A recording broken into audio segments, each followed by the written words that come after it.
અહમ થોડો ઓછો રાખવો. આજે ભગવાન અને કુદરત તમારી સાથે છે, કાલે ના પણ હોય. આજે તમારા દિવસો છે, કાલે ના પણ હોય. કોઈના દિવસો કાયમ એક સરખા રહેતા નથી. Do you agree with me? આ પ્રિન્સિપલ સ્ટેટમેન્ટ જેવું લાગે છે ને? કોઈના દિવસ કાયમ સરખા નથી હોતા, સુખ ના હોય કે દુઃખ ના હોય. એટલે આ હંમેશા નાનો રાખો. પ્રમુખ સ્વામી મહારાજને એક વખત એક વ્યક્તિએ પત્ર લખ્યો અને કહ્યું કે સ્વામી, મારી ઈચ્છા છે કે તમે આઈ બ્લેસ યુ એવા શબ્દો અંગ્રેજીમાં લખી આપો. પ્રમુખ સ્વામી મહારાજ અક્ષરો લખી શકતા, શબ્દ લખવા હોય તો કોઈના હેલ્પની જરૂર પડે. એટલે લખ્યું આઈ, પછી સ્પેસ છોડી BLESS bless space YOU, I bless you. પછી પત્ર પેલી વ્યક્તિએ જોયો એટલે કહ્યું કે સ્વામીજી, અંગ્રેજી વ્યાકરણમાં એવો નિયમ છે કે પૂર્ણ વિરામ પછી જે પહેલો અક્ષર હોય એ કેપિટલ આવે, પછી બધા સેકન્ડ આલ્ફાબેટના આવે. તમે બધા કેપિટલ્સ કર્યા છે, આઈ તમે નાનો કર્યો છે, ટપકા વાળો, સેકન્ડ આલ્ફાબેટનો.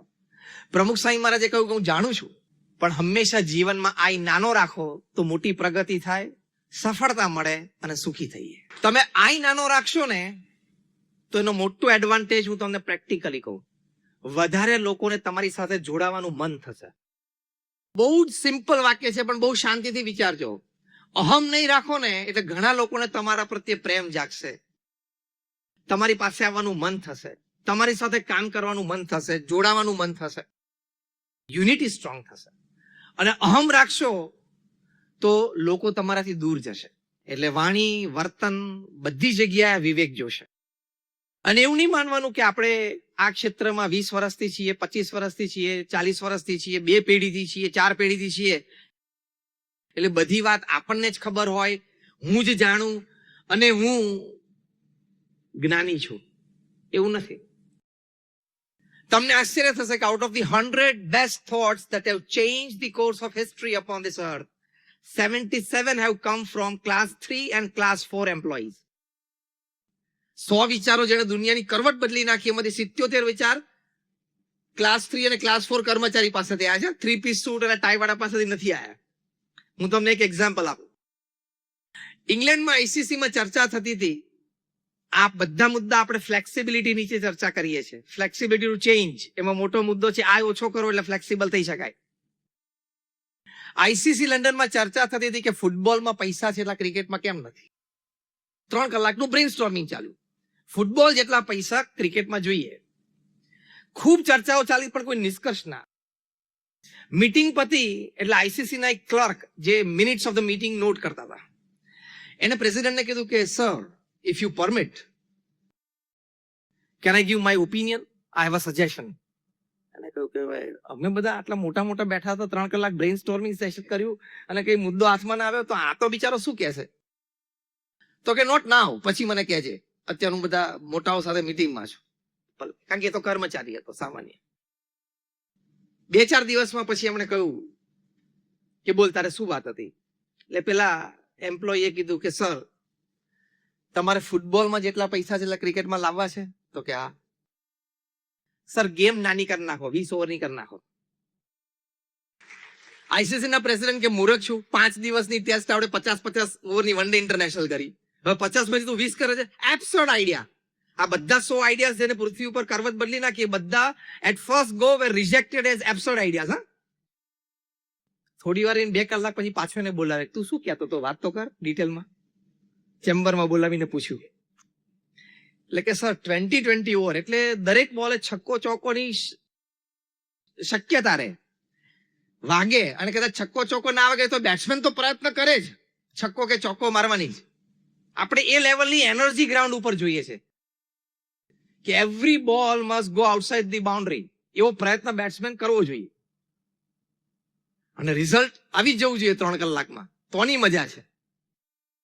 બહુ વિચાર કર્યો અને T20 શરૂ થયું અને ફૂટબોલ જેટલા પૈસા ક્રિકેટમાં આવી ગયા. અત્યારે સામાન્ય IPL એક સિઝન રમે ને તો એ બિચારા 70 ના દાયકામાં ટેસ્ટ કેરિયર 15 વર્ષનું એના કરતા એક IPLમાં વધારે કમાય છે. તમે અહમ ઓછો કરો ને તો વિચારો ઘણી બધી જગ્યાથી આવશે. આ મર્સિડીઝ SUV બની ને ત્યારે એને રોલ આઉટ કરતા હતા ફેક્ટરીમાંથી.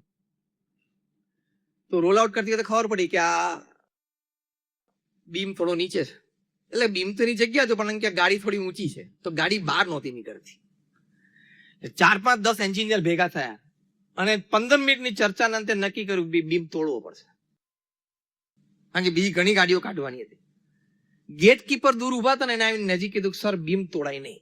10 એન્જિનિયરની સામે જોયું, મર્સિડીઝ ના એન્જિનિયર, બીમ ના તોડે કેવી રીતે ગાડી બહાર કાઢવી?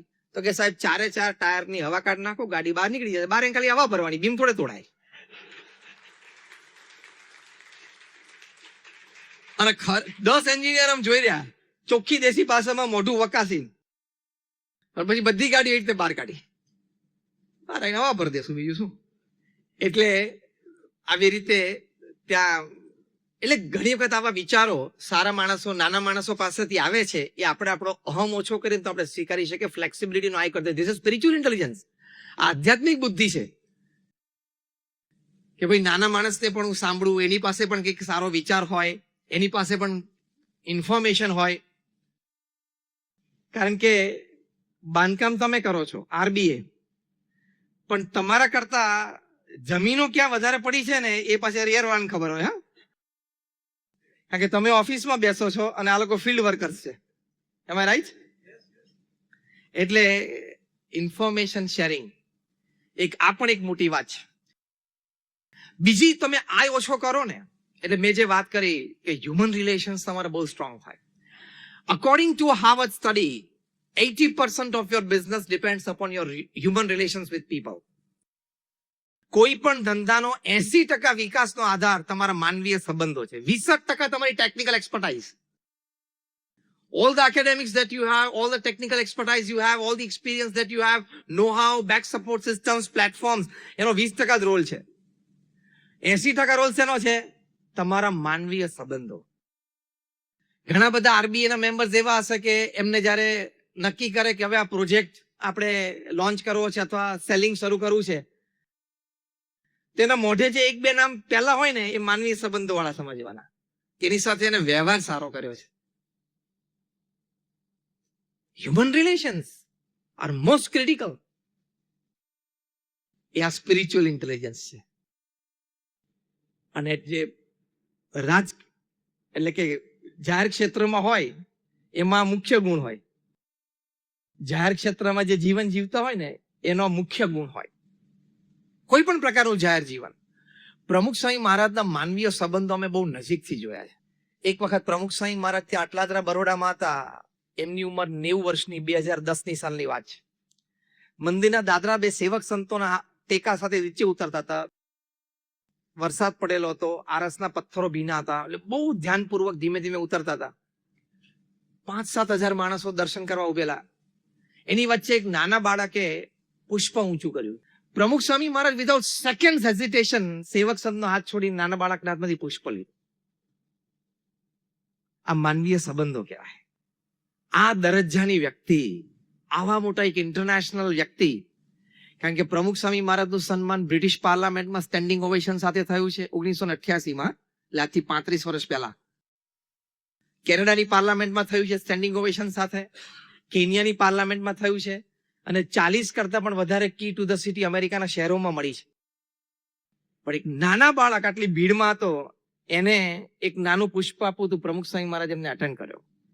2004માં પ્રમુખ સ્વામી મહારાજ અમેરિકા ગયેલા. ન્યુયોર્ક એરપોર્ટ ઉપર રેડ કાર્પેટ વેલકમ એમનું હતું. FBI ફેડરલ બ્યુરો ઓફ ઇન્વેસ્ટિગેશનની એસ્કોર્ટ હતી, જે રેર કહેવાય અમેરિકામાં. અને એ કમર્શિયલ ફ્લાઇટ હતી, પણ છતાં ટર્મિનલ 4 ઉપર ઉભી રાખી હતી, કારણ કે Pramukh Swami Maharaj was on board. જે terminal 4 JFK John F Kennedy airport ઉપર ફક્ત અમેરિકાના પ્રેસિડેન્ટનું જ પ્લેન ઉભું રહે. ત્યાં કમર્શિયલ ફ્લાઇટ ઉભી રહી હતી. કેમ કે પ્રમુખ સ્વામી ઓન બોર્ડ હતા, એટલે એટલું બધું રિસ્પેક્ટ એ લોકોએ આપ્યું. પ્રમુખ સ્વામી મહારાજ એરપોર્ટ પરથી બહાર આવતા હતા, દૂરથી એક નાના બાળકે બૂમ પાડી કે સ્વામી, એમ કે ચિઠ્ઠી ઊંચી કરી. પ્રમુખ સ્વામી રેડ કાર્પેટ ઉપરથી ઉતરી અને નાના બાળકની ચિઠ્ઠી જાતે લેવા ગયા. એ ચિઠ્ઠીમાં ખાલી એટલું લખેલું કે હું 5મા ધોરણમાં ભણું છું, મારી એક્ઝામ છે, તમે આશીર્વાદ આપજો. ન્યુયોર્ક મંદિરે પહોંચીને સ્વાગત સભા સ્વીકારી. પ્રમુખ સ્વામી મહારાજ અંદર એમના નિવાસ સ્થાને જમવા બિરાજ્યા. જમીને પછી પહેલો પત્ર એ 5મા ધોરણમાં ભણતો બાળકને લખ્યો કે અમે ભગવાનને પ્રાર્થના કરી છે, તું સારા માર્ક્સથી પાસ થઈ જઈશ. What a human relation! કેવા માનવીય સંબંધો કહેવાય! કઈ દરજ્જાનું એમનું સન્માન હતું ન્યુયોર્ક એરપોર્ટ ઉપર, અને એક નાના બાળકને અટેન્ડ કરી શકે. આવા તો એમના જીવનના અનેક પ્રસંગો છે. So people are the most important asset of your life. તમારી ગમે તેટલી પ્રોપર્ટીઝ હોય ને તમારી એસેટ નથી. તમારા બેંક એકાઉન્ટ છે તમારી એસેટ નથી. તમારી એસેટ લોકો છે. કેટલા લોકો સાથે તમે પ્રેમ ભર્યા સંબંધો જીવનમાં કેળવ્યા, નિભાવ્યા અને એમાંથી પરસ્પર લાભ થયો. That is your biggest asset. પ્રમુખ સ્વામી મહારાજ અમને 1200 સંતોને દીક્ષા આપી. પ્રમુખ સ્વામી મહારાજ પોતે ફક્ત 5 ધોરણ ભણેલા અને અમે 1200 સંતોમાંથી 750 થી પણ વધારે graduates, post graduates, chartered accountants, doctors ને એન્જિનિયર્સ છે. એમાંથી 150 થી પણ વધારે સંતો બોર્ન અમેરિકન અને બ્રિટિશ સિટીઝન છે. એમાંથી 50 થી પણ વધારે સંતો સ્ટેનફોર્ડ, હાર્વર્ડ, કાર્નેગી મેલન, યેલમાં ભણેલા છે. અમારા ઘણા બધા સંતો માઇક્રોસોફ્ટ, ગૂગલ, નાસા એમાં કામ કરીને 25 વર્ષની ઉંમરે $1.5 લાખ સેલરી છોડીને આવ્યા છે અને અહીંયા આવીને પછી 7 વર્ષની રિગરસ ટ્રેનિંગ પછી દીક્ષા મળે, ફૂલ સેફ્રન પછી મળે. હવે પોતે 5 ધોરણ ભણેલા અને આટલા બધા એજ્યુકેટેડ યંગ માઇન્ડને મેઇન સ્ટ્રીમ સોસાયટીમાંથી મેઇન સ્ટ્રીમ સ્પિરિચ્યુઆલિટી અને મેઇન સ્ટ્રીમ સોશિયલ સર્વિસમાં લાવવા કેટલી મોટી વાત કહેવાય. તમારા 2 દીકરા દીકરીને એક મોટા કરીને 20 વર્ષના થાય ત્યાં સુધી તો તમે લગભગ 10 વખત આમ હાથ પછાડીને બોલો છો કે આના કરતા તો તું. બાકીનું વાક્ય તો ઘણું બધું હોય. તો અમને 1200 સંતોને એમણે દીક્ષા આપી. એ પોતે 5 ધોરણ ભણેલા અને આટલા બધા એજ્યુકેટેડ. આ તો મેં તમને એટલે વાત કરી કે તમને એવું ના થાય કે કઈ જામ્યું નહીં હોય ને કઈ ફાવ્યું નહીં એટલે ભેગા થઈ ગયા છે. નોર્મલી સંતોને જુઓ ને એટલે કે આને બિચારાને બહુ નહીં જામ્યું હોય કે બહુ ફાવ્યું નહીં હોય અને કે બિચારા અહીં બેસી ગયા. BAPS is a different organisation. હમણાં 3 મહિના પહેલા 7મી ડિસેમ્બર 7/12 પ્રમુખ સ્વામી મહારાજના જન્મદિવસના દિવસે એમના જન્મસ્થાન ચાણસદમાં વડોદરા પાસે અમારા ગુરુવારી મહંત સ્વામી મહારાજે એનો સિંગલ ઓકેઝન 107 યુવાનોને દીક્ષા આપી. 107 એટ વન ગો. આવું એટલા માટે વાત કરું છું કે આ સ્પિરિચ્યુઅલ ઇન્ટેલિજન્સ એટલે આધ્યાત્મિક બુદ્ધિ શું? તમે લોકો સાથે સારી રીતે કનેક્ટ થઈ શકો, એને સમજી શકો, એની નીડ્સને સમજી શકો, એને એક્ઝેક્ટલી શું જોઈએ છે તમે સમજી શકો અને કનેક્ટ થઈ શકો. હ્યુમન કનેક્ટિવિટી તમારી બેટર થાય એ સ્પિરિચ્યુઅલ ઇન્ટેલિજન્સ છે અને સ્પિરિચ્યુઅલ ઇન્ટેલિજન્સ હોય તો તમારી હ્યુમન કનેક્ટિવિટી બેટર થાય, વિચ પ્રોડ્યુસીસ રિઝલ્ટ્સ. હાર્વર્ડ યુનિવર્સિટી પ્રમાણે. કારણ કે સ્પિરિચ્યુઅલ ઇન્ટેલિજન્સ હોય ને એ બધી જગ્યાએ પોઝિટિવિટી જોવે. સારું છે, સાચું છે, થશે આગળ, થોડું બગડેલું છે પણ સુધરી જશે. આ પોઝિટિવિટીથી માણસ જીવે. That is spiritual intelligence. બહુ જ સારા એક મેનેજમેન્ટ ગુરુ છે ડગલસ મેકગ્રોગર. એનું એક પુસ્તક મેં હમણાં જ કોરોના ટાઈમ્સ દરમિયાન વાંચ્યું.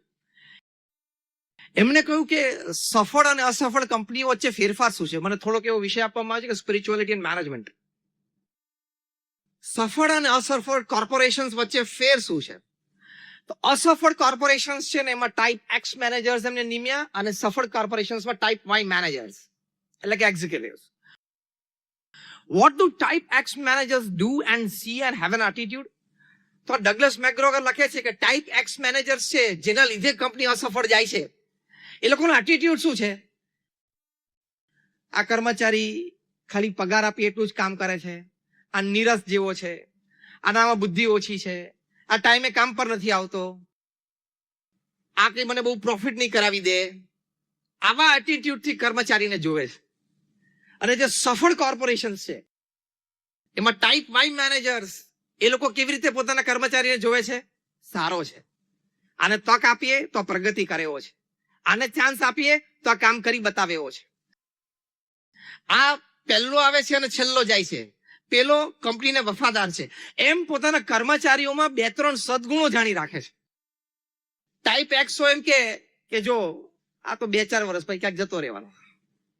ટાઈપ Y કેવું કે છે કે ના હું એને રિટેન કરીશ, આ વ્યક્તિને મારે 20 વર્ષ મારી પાસે રાખવો છે. એટીટ્યુડ જ આખો ડિફરન્ટ. જ્યાં ટાઈપ Y નો એટીટ્યુડ છે ને સ્પિરિચ્યુઅલ ઇન્ટેલિજન્સ છે, એ આધ્યાત્મિક બુદ્ધિ છે, માણસની કિંમત કરે. અને ક્યાંક અહમમાં આવીને તમે માણસની કિંમત ના કરો, that is type X managers. તમે તમારા કર્મચારીઓને કઈ દ્રષ્ટિએ જોવો છો એની ઉપર તમારો ગ્રોથ બહુ જ રહેલો છે. આ બધું તમારે ઇનિશિયલ ટ્રેનિંગના પ્રોસેસમાં તમે જે સ્કૂલ ઓફ નોલેજ શરૂ કરો છો એમાં બધું જ આવશે. ખાલી કાયદા કાનૂન વિશે જ્ઞાન નહીં, તમારા ફ્રેટર્નિટી વિશે જ્ઞાન નહીં, પણ all this attitude, human relations, everything. તો કર્મચારી તરફનો દ્રષ્ટિકોણ એક સ્પિરિચ્યુઅલ ઇન્ટેલિજન્સ છે. કોરોના દરમિયાન ઘણી બધી કંપનીઝે જે રીતે પોતાના કર્મચારીઓને સાચવ્યા છે એમાં hats off to Ratan Tata. કઈ રીતે પોતાના કર્મચારીઓને સાચવ્યા છે, આટલું પણ ઓછું નથી આવવા દીધું. તો they are type Y managers. એ લોકોનો ગ્રોથ અનબિલીવેબલ હોય. મુખ્ય મેનેજમેન્ટ પ્રિન્સિપલ પણ સ્પિરિચ્યુઆલિટી ઉપર ડિપેન્ડન્ટ છે. એ શું છે? You take care of your people will take care of your work. Simple. તમારે કામ કરવાની જરૂર જ નથી. તમે ખાલી તમારા માણસોને સાચવી લો, બસ. તમારા માણસો તમારું કામ કરશે. Again I repeat, you take care of your people will take care of your work. તમે તમારા માણસોનું ધ્યાન રાખો. એ તમને ગુડ મોર્નિંગ કે ભલે ચપરાસી છે, પણ એને જો એટલી ખાનદાની દેખાડી, તમે પણ આંખમાં આંખ નાખીને એને ગુડ મોર્નિંગ કોને, અથવા તો નમસ્તે, નમસ્કાર, પ્રણામ, જે કઈ પ્રણાલિકા તમે સેટ કરી હોય ઓફિસમાં. પણ નાનામાં નાના ચપરાસી પ્યુન પણ તમને ટેબલ ઉપર ટી કોફી મૂકે તમે આવો ત્યારે તમારે થેન્ક યુ બોલવું જોઈએ. એ મારો ક્લાસ 4 કર્મચારી છે, હું એને પગાર આપું છું એટલે મૂકીને જતો રહે, તો બિચારો મૂકીને જતો રહેશે. તમે થેન્ક યુ ના કીધું ને, તમારી માણસાઈમાં ખામી કહેવાય. ભલે તમે શેઠ છો, ભલે તમે માલિક છો, માણસ છે ને સામે. અને મેં પહેલા કહ્યું એમ, ઘણા બધાના દિવસો બદલાઈ જાય છે. હા, કે સુપર સોલ્ટ કોઈ સમર સોલ્ટ મારીને ક્યારે ઉપર પહોંચી જાય, અનબિલીવેબલ. અમે તો ત્યાં 2-3 કોન્ફરન્સીસમાં હમણાં 2-3 મહિના પહેલા ત્યાં બેંગ્લોર ગયા હતા. સ્ટાર્ટઅપ કોન્ફરન્સીસ હતી. શું છોકરાઓને મળ્યા, 20, 22, 25 વર્ષના છોકરાઓ. શું આઈડિયાઝ છે એની પાસે. And because of those ideas એ લોકોને MF મળ્યું છે, PE મળ્યું છે. અનબિલીવેબલ. 22 વર્ષના છોકરાને વિચાર આવ્યો કે ચશ્માના કાચ કસ્ટમાઇઝડ હોય નંબર પ્રમાણે, કપડા તમારી બોડીની સાઇઝ પ્રમાણે કસ્ટમાઇઝડ હોય, બૂટ કેમ કસ્ટમાઇઝ નહીં? બસ વિચાર આવ્યો. બૂટમાં સીધું 7 પછી 8 નંબર, 8 પછી 9, 9 પછી 10. કેમ કોઈને 8.5, 8.5 નું પગ ના હોય? એ કસ્ટમાઇઝ કેમ નહીં? એની પરથી સાયન્ટિફિક રિસર્ચ થઈ કે તમારો 8.5 નો પગ હોય તો તમે કાં તો 8 નો બૂટ પહેરો, કાં તો 9 નું પહેરો. 9 નું પહેરો તમને થોડું લૂઝ પડતું હોય, મજા ના આવે, એટલે તમે 8 નું જ પહેરો. થોડું ટાઈટ પડતું હોય તો એ તમારું એક્યુપ્રેશર પગમાં થયા કરે એટલે 20, 25, 40 વર્ષે બેક પ્રોબ્લેમ ને નેક પ્રોબ્લેમ. એ પછી રિસર્ચ કરી. You would be surprised to know that this idea, this research got $200 million of mutual fund. $200 million. આ આઈડિયા જનરેટ કરનાર એક સામાન્ય ચપરાસીનો છોકરો છે. એટલે તમારા ઓફિસમાં કોઈ ચપરાસી કે કોઈ પ્યુન હોય ને, એનો છોકરો જો આવો આઈડિયા જનરેટ કરશે ને $200 million લઈ આવશે ને, તમારી કંપનીને બેઠી ખરીદી લેશે. પ્રોપર્ટી સાથે. એક જ મિનિટમાં તારો આખો ભાવ બોલ. અત્યારે પહેરેલા કપડે ઓફિસમાંથી નીકળવાનો ભાવ બોલ. $200 million લઈને રાજકોટમાં આવે એટલે ગમે તેને ખરીદી લે. એટલે કોઈ માણસ નાનો નથી, એની હંમેશા કિંમત કરવી. પ્રમુખ સ્વામી મહારાજ તો કોઈ એટલે હરિભક્તોના પત્ર આવતા 7.5 લાખ પત્રોને એમણે જવાબ આપ્યા છે. હરિભક્તોની આગળ પણ પૂજ્ય લાગે. What a respect four people. આ સ્પિરિચ્યુઅલ ઇન્ટેલિજન્સ છે. તો ફ્લેક્સિબિલિટી, એમાં મેં પહેલી વાત કરી ચેન્જ, બીજી વાત કરી લેસ ઓન આઈ, ત્રીજી વાત કરી હ્યુમન રિલેશન્સ. આ બધું ફ્લેક્સિબિલિટીમાં આવે. બીજો સરસ સદગુણ સ્પિરિચ્યુઅલ ઇન્ટેલિજન્સમાં બતાવે છે સેલ્ફ અવેરનેસ, અત્યંત સ્વજાગૃતિ. હું ક્યાં છું, શું બોલું છું, શું જોઉં છું, મારી આસપાસ કોણ લોકો છે, મારે આ કરાય ન કરાય, એની અત્યંત જાગૃતિ. પ્રમુખ સ્વામી મહારાજની શ્રદ્ધાંજલિ સભામાં ગાંધીનગરના 2016માં એક બહુ જ ગુજરાતના આગેવાન પ્રતિષ્ઠિત વ્યક્તિ, એમણે સરસ પોતાનું ઓબ્ઝર્વેશન કહેલું કે પ્રમુખ સ્વામી મહારાજ તો 80 વર્ષનું જાહેર જીવન જીવ્યા, 8 decades of public life. એમાં 41 વર્ષથી તો હું એમને ખૂબ સારી રીતે ઓળખું છું, પરિચયમાં છું અને અનેક પ્રસંગે સાથે રહ્યો છું. પ્રમુખ સ્વામી મહારાજે રાજ્ય કક્ષાના, રાષ્ટ્ર કક્ષાના, આંતરરાષ્ટ્રીય કક્ષાના નાના મોટા પ્રશ્નો એમાં પોતાના અભિપ્રાયો વ્યક્ત કર્યા છે. પણ ક્યારેય એક પણ અભિપ્રાય માટે અથવા તો અભિપ્રાય વ્યક્ત કર્યો એમાં એક પણ શબ્દ માટે પ્રમુખ સ્વામી મહારાજ ક્યારેય કોઈ વિવાદમાં નથી આવ્યા. નો કોન્ટ્રોવર્સી. આ શું કહેવાય? સ્વજાગૃતિ, અત્યંત સેલ્ફ અવેરનેસ. ગમે તે પ્રસંગમાં આવ્યો પણ એ સ્વજાગૃતિ. તમે થોડા વર્ષ પહેલા વિડીયો એક જોયો હશે. એક જગ્યાએ આપણા માનનીય પ્રધાનમંત્રી શ્રી નરેન્દ્રભાઈ મોદી કાર્યક્રમમાં હતા અને ત્યાં પછી એક ઉદ્ઘાટન હતું, કંઈક I think tree plantation program હતો. પછી એમના હેલ્પે એમને હાથમાં ટીશ્યુ પેપર આપ્યો એટલે એમને હાથ લૂછ્યા. પછી 2 વાર આમ નજર કરી કે આજુબાજુ કોઈ જગ્યાએ ડસ્ટબિન નથી. એમને સીધો ખિસ્સામાં મૂકી દીધો. આ સ્વજાગૃતિ કહેવાય, અત્યંત સેલ્ફ અવેર. લે, મને ખબર નહોતી, આવું બોલાય જ નહીં. કોઈ પણ વાક્ય લેથી શરૂ થાય ને એમાં કઈ લેવાનું હોય જ નહીં. લે, મને કઈ ખબર નહોતી. લે, એવો છે? લે, હું આવું બોલ્યો તો? તું લે થી શરૂ કર ને વાક્ય, એટલે તારામાં કઈ લેવાનું છે જ નહીં અને તને કઈ દેવાનું નથી. You should be confident what you're talking, what you're meeting people, how you're expressing people around you. એની માટે તમે અત્યંત સ્વજાગૃત હોવા જોઈએ. કેનેડાની પાર્લામેન્ટમાં 300-350 પાર્લામેન્ટ્સમાં એનાઉન્સમેન્ટ થયું કે આપણે બધાને વિનંતી કરીએ છીએ કે દરેક સાંસદ પોતાના સ્થાને ઉભા થાય અને પ્રમુખ સ્વામી મહારાજનું બહુમાન કરેલું. સ્ટેન્ડિંગ ઓવેશન થયું. કેનેડાની ધરતી ઉપર ત્યાંની પાર્લામેન્ટમાં 350 પાર્લામેન્ટેરિયન્સ ઉભા થાય તમારા સન્માન માટે. એ વખતે સેલ્ફ અવેરનેસ બહુ અઘરી છે. તમે અહમમાં આવી જાઓ, એ પ્રવાહમાં તણાઈ જાઓ અને માન સન્માનના સ્વાદમાં તમે ગરકાવ થઈ જાઓ. પ્રમુખ સ્વામી અત્યંત સ્ટેબલ. બાજુમાં બેઠેલા સંતને કીધું તું ઉભો થા, એટલે કે તમે ઉભા થાવ. પેલા કહ્યું કે સ્વામી એ તો તમારું નામ બોલાણું છે. સ્વામી કે તારા હાથમાં ઠાકોરજીની મૂર્તિ છે, જ્યાં મૂર્તિ છે ને ઠાકોરજીની મૂર્તિ છે, ભગવાનનું સન્માન છે, એમના લીધે આપણને બોલાવે છે, આપણું નથી. આ કોન્શિયસ રહેવું એ વખતે. અગેન ઇન વન લાઈન, કેનેડાની પાર્લામેન્ટમાં 350 એમપી તમારી સામે તમારા સન્માન માટે ઉભા થયા હોય અને પછી તમારી નામની જાહેરાત થાય, એ વખતે તમને આ કોન્શિયસનેસ આવી. તમને અત્યારે બોલિવૂડના 5 નામ પૂછું એટલે તમે મને 10 આપશો. નાના જ આંકડો બોલું છું, તમે વધારે આપશો પણ સામાન્ય દ્રષ્ટાંત આપું છું. હું તમને 5 ક્રિકેટરના નામ પૂછું એટલે તમે 25 આપશો. ચલો, એ માહિતીની દ્રષ્ટિએ અથવા જાગૃત નાગરિક તરીકે કઈ ખોટું નથી. પણ હમણાં પૂછ્યું કે તમારા દીકરા અને દીકરીના 5 મિત્રોના નામ મને આપો, તો તમારામાંથી 90% ફેલ થશે. Am I right? Tell me yes or no. હાથ ઊંચો કરો એટલે મને ખબર પડે. બધા હાથ ઊંચો કર્યો. તમે પેલું ન જાણો એવું નથી કહેતો. માહિતીના ભાગરૂપે, એક જાગૃત નાગરિકના ભાગરૂપે સમાજમાં શું ચાલી રહ્યું છે જાણવા માટે કરવું જોઈએ. પણ તમારા સંતાનો માટે તમે કેમ જાગૃત નથી? સેલ્ફ અવેર કેમ નથી? એટલે તમારી વ્યવહારિક બુદ્ધિ છે પણ આધ્યાત્મિક બુદ્ધિ નથી.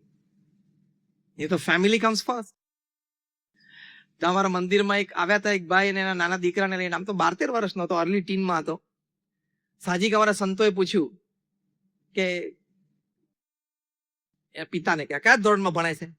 તો પિતા કે બેટા કેતો સ્વામીને કયા ધોરણમાં ભણે છે. ખબર પડી? પિતાને ખબર જ નહોતી કયા ધોરણમાં ભણે છે. પછી અમારે સંતે પૂછ્યું કે કેટલા સબ્જેક્ટ ભણે છે, કેટલા વિષયો છે? એટલે કારણ કે સંતે ખબર પડી ગઈ. એટલે સેકન્ડ ક્વેશ્ચન, કેટલા સબ્જેક્ટ ભણે? સ્વામી ઘણા બધા સબ્જેક્ટ ભણે છે. દિવાળી ઉપર પાછી બીજી ટેક્સ્ટ બુક લાવી આપે છે. અલે તો ફાડી નાખે છે એટલે તું લઈ આવે છે કે દિવાળી પર સબ્જેક્ટ બદલી ના જતા હોય ધોરણમાં. 12 વર્ષનો એક છોકરો બીડી પીવા માંડ્યો. એના પિતા પણ એને લઈને મંદિરે વાળા સંતો પાસે આવેલા. સ્વામી આને કહો કે આ 12 વર્ષનો છે બીડી પીવે છે. અમારા સંતે પૂછ્યું તમે નજરે જોયું કે કોઈના કીધેલી વાત કરો છો? નજરે જોયું. પૂછો ક્યારે? એટલે છોકરાનું મોઢું આમ નીચું થઈ ગયું. બીજો પ્રશ્ન અમે પૂછ્યો કે એમની સાથે વાત તો કરીએ પણ પેલા તમારી સાથે વાત કરી છે, તમે સિગરેટ પીવો છો? એટલે પેલા પિતા કે હા. બીજો પ્રશ્ન પૂછ્યો, ઘરમાં પીવો છો? તો કે હા. ત્રીજો પ્રશ્ન પૂછ્યો, ક્યારેક ઘરમાં બેઠા હોય સિગરેટ પીવાનું મન થાય ને ઘરમાં સિગરેટ ખૂટી ગયું હોય, પેકેટમાં એક ના હોય, તમે આ છોકરાને પાનના ગલ્લે મોકલ્યો છે? તો કે હા. અમારા સંત કે બસ ચેપ્ટર એન્ડ, ચોથો કાર્યક્રમ બાકી હતો જાતે કરી લીધો. કે તમને સિગરેટ પીતા જોયા, ઘરમાં પીતા જોયા, તમે એને પાનના ગલ્લે મૂકી એટલે એની હિંમત આવી ગઈ, ડગલા મંડાઈ ગયા. પાનના ગલ્લા તરફ તેના ડગલા મંડાઈ ગયા. હવે એક છેલ્લો કાર્યક્રમ બાકી હતો, એને જાતે પૂરો કરી નાખ્યો. સેલ્ફ અવેર હોવું જોઈએ કે મારી નાનામાં નાની ક્રિયાથી મારી નેક્સ્ટ જનરેશન, મારા ફેમિલી ઉપર એની શું ઇમ્પેક્ટ પડશે. According to Harvard study, the first curse words that the children learn is from their parents and especially from their mothers. Harvard યુનિવર્સિટીનો સર્વે છે કે પહેલી ગાળ બાળક ક્યાંથી બોલતા શીખે છે તો કે એના માતા પિતા પાસેથી, અને એમાં એની માતા પાસેથી. એક નાનો 2.5 વર્ષનો બાળક એના ફાધર ઘરમાં આવે તો જોશથી બોલ્યો, લુચ્ચો આવ્યો. ફાધર ને આશ્ચર્ય થયું, આ મને લુચ્ચો કે. પછી ખબર પડી કે એની માતા હતી એમ વાલમાં લુચ્ચો થઈ ગયો છું, તોફાની થઈ ગયો છું. અમને બાળકને કેમ તોફાની થઈ ગયો છું, નાના બાળક આમ વાલ ગયો છો ભાઈ, વાલ કરતા તોફાની થઈ ગયો છું, ભણતો નથી, લુચ્ચો થઈ ગયો છું, ખોટું બોલત. એમાંથી એને લુચ્ચો શબ્દ પકડાઈ ગયો તો પપ્પાને કહી દીધો. Spiritual intelligence is you are absolutely self aware. તમે તમારા ફિલ્ડ વિશે બોલી છો કે આ વસ્તુની મને ખબર નહોતી, ઇટ્સ રોંગ. તમે તમારા ફેમિલી વિશે બોલી ના શકો કે આ તો મારી ધ્યાન બહાર જ ગયું, ઇટ્સ રોંગ. એ સ્વજાગૃતિ કહેવાય. પ્રમુખ સ્વામી મહારાજે BAPS માં 162 પ્રકારની પ્રવૃત્તિઓ ચલાવી.